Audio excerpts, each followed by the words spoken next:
nama saya Jessica Pulia dengan NIM A50125203132. Pada saat hari ini saya berada di SDN Impres 1 Tondo untuk mewawancarai satu guru yang bernama Ibu Lilu mengenai pandangan Ibu Lilu mengenai pendidikan sepanjang hayat. Tanpa berlama-lama, mari kita masuk ke kelasnya. Selamat siang Ibu, perkenalkan nama saya Jessica Pulia, mahasiswi dari Universitas Lampung, prodi Bimbingan dan Konseling. Kalau boleh tahu namanya Ibu siapa? Miluwati. Oke, Ibu Milu, terima kasih telah meluangkan waktunya untuk saya wawancarai. Oke Ibu, pertama-tama sebelum saya wawancara, bisakah Ibu menceritakan sedikit tentang diri Ibu, nama Ibu, usia Ibu, pekerjaan Ibu, dan latar belakang pendidikan Ibu apa? Nama Miluwati, usia sekarang ini 48 tahun, latar belakang pendidikan S1 PGSD. Oke, kita lanjut ke pertanyaan. Baik Ibu, menurut Ibu, mengapa pendidikan sepanjang hayat itu penting bagi individu maupun masyarakat? Karena pendidikan itu kan bekal untuk masa depan bagi seseorang, dimana yang sudah diajarkan oleh Ki Hajar Dewantara kan, pendidikan sepanjang hayat. Itu sangat penting, Iya. bekal kita. Oke. Selanjutnya, apakah Ibu pernah mengikuti kegiatan belajar di luar jalur formal seperti kursus, pelatihan, atau seminar? Dan jika ada, apa motivasi yang Ibu dapatkan? Kalau pelatihan ya biasa. Kalau jalur yang pendidikan jalur formalnya ya cuma yang kuliah tadi itu. Yang bagaimana seperti apa? Seperti yang Ibu pernah ikuti kayak pelatihan begitu Ibu, terus motivasi yang Ibu dapatkan? Ya pelatihan biasa, Kak, workshop pernah. Ya. Misalnya workshop tentang perangkat pembelajaran, ya itu motivasinya untuk meningkatkan sumber daya sendiri. Supaya meningkatkan kualitas. Iya, pembelajaran. meningkatkan kualitas pembelajaran itu kan untuk kepentingan kita sendiri, bagaimana kita mengembangkan ilmu kita untuk kepada anak-anak, untuk profesinya kita juga kan. Oke, Ibu. Terus menurut Ibu, bagaimana pendidikan non formal atau informal itu memberikan manfaat dalam kehidupan Ibu sendiri? Kayak kehidupan informal itu seperti kegiatan sehari-hari dari pengalaman-pengalaman kita sehari-hari. Kalau non formal itu kayak dari Sekolah. bukan, formal itu dari sekolah. Kalau non formal itu kayak kursus begitu, Ibu, pelatihan gitu. Hubungan dengan Apakah non formal dan informal itu memberi Ibu manfaat dalam kehidupan Ibu? Oh iya, jelas.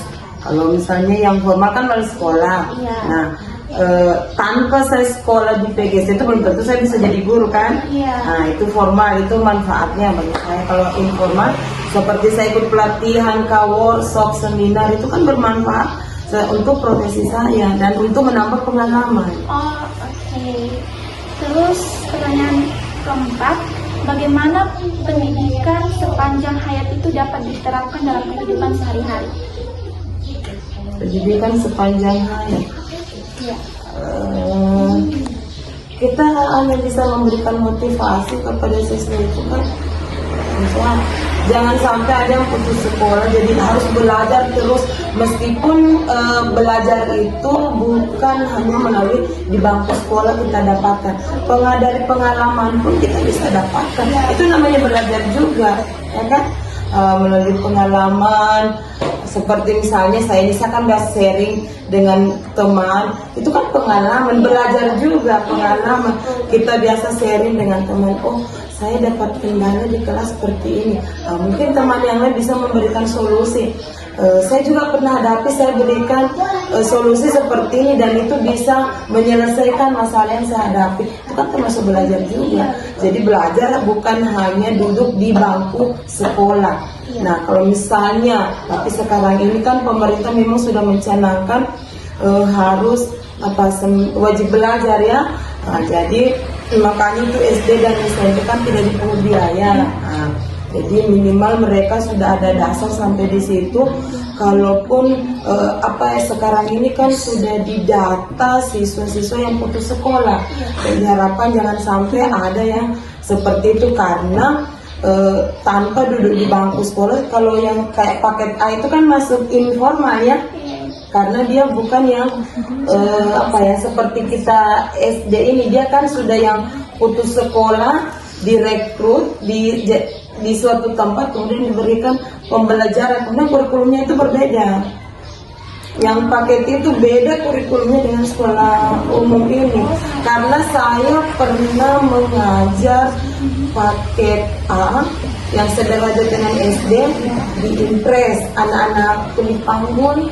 Oh iya. Nah, saya pernah itu kami kumpulkan itu dari Unta juga, masih ada dosen lalu LSM gitu, dan kemudian saya dipanggil untuk mengajar. Kami rekrut anak-anak kulit panggul karena mereka itu kan banyak yang putus sekolah hanya untuk membantu orang tua mencari uang.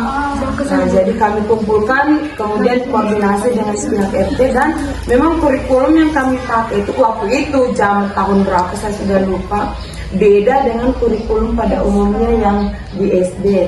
Pada saat tahun berlaku itu bukan kurikulum yang di sekolah formal seperti ini yang dipakai. Jadi dari situ kita bisa mengambil kesimpulan bahwa belajar itu bukan hanya duduk di sekolah formal. Di luar kan bisa, kemudian belajar dari pengalaman juga bisa. Pengalaman orang lain pun bisa kita jadikan pelajaran. Selanjutnya, menurut Ibu, apa sih tantangan terbesar dalam mewujudkan pendidikan sepanjang hayat di masyarakat kita saat ini? Tantangan terbesarnya mungkin dari lingkungan, mungkin dari orang tua yang belum paham, belum sadar bahwa pendidikan itu sangat penting bagi kehidupan anak-anak baik masa sekarang maupun masa yang akan datang. Apalagi itu kalau orang tua yang tidak bisa baca tulis.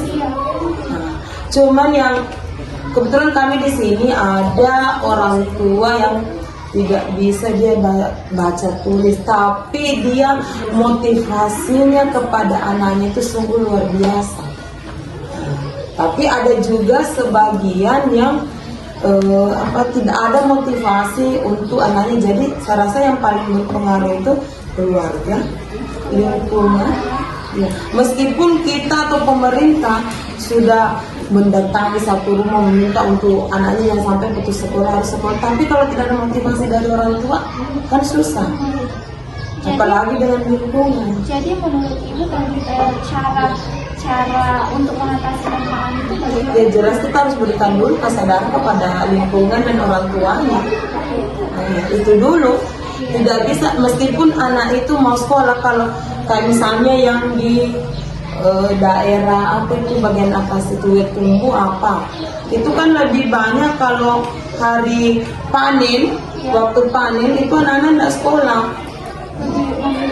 Iya, lebih memilih bantu orang tua. Tapi kalau orang tua bisa memberikan motivasi bahwa tugasnya orang tua yang mencari uang, kamu sekolah, saya rasa itu sudah bisa membantu pemerintah juga. Biar pemerintah mencanangkan luar biasa bantuan ini itu, kalau tidak ada dorongan dan dukungan dari orang tua dan lingkungan itu tidak bisa jalan. Jadi menurut Ibu, apa harapan Ibu terkait perkembangan pendidikan sepanjang hayat Indonesia? Harapannya sih mudah-mudahan kami sebagai seorang pendidik untuk masa depan. Terakhir Ibu, apa pesan Ibu bagi saya sebagai mahasiswi agar saya itu bisa semangat dalam menjalankan pendidikan sepanjang hayat? Pesannya tetap semangat, jangan pantang menyerah, jangan putus asa. Meskipun banyak rintangan dan tantangan, tetap hadapi dengan semangat. Belajar, bekerja, berusaha, dan berdoa. Itu yang kunci utama. Baik, terima kasih Ibu atas waktu luangnya Ibu yang Ibu telah berikan kepada saya. Semoga pesan dari Ibu bisa saya simpan baik dan semoga saya ingat terus. Terima kasih Bu.